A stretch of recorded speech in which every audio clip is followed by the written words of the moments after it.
আমাদের জেলার ভূমিপুত্র জননেতা সম্মানীয় শুভেন্দু অধিকারী মহোদয় আমাদের জেলা থেকে নির্বাচিত হয়ে, এমনকি মমতা ব্যানার্জিকে হারিয়ে ভবানীপুর থেকে নির্বাচিত হয়ে তিনি রাজ্যের মুখ্যমন্ত্রী হয়েছেন। অজয় মুখার্জি মহোদয়ের পরে দীর্ঘ প্রায় 55 বছর পরে শুভেন্দু অধিকারী মহোদয় এই এলাকা থেকে মুখ্যমন্ত্রী হয়েছে। তাই তার এই মুখ্যমন্ত্রী হওয়াকে কেন্দ্র করে আমরা আজকে জেলা পরিষদে প্রায় 190 জনের উপরে স্টাফ রয়েছেন।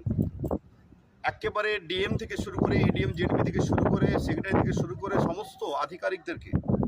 আমরা আজকে শুভেন্দুবাবুর এই সাফল্যের জন্য,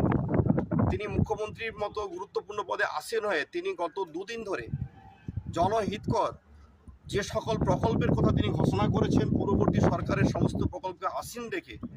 নতুন নতুন ভাবনা, আয়ুষ্মান ভারত থেকে শুরু করে নানা ধরনের প্রকল্পের কথা যেভাবে তিনি জনসমক্ষে বাস্তবে রূপদান করবার জন্য সদর্থক ভূমিকা গ্রহণ করছেন, সেই আনন্দে আনন্দিত হয়ে আজকে আমরা জেলা পরিষদের সমস্ত কর্মচারীদেরকে আজকে আমরা মিষ্টিমুখ করানোর পাশাপাশি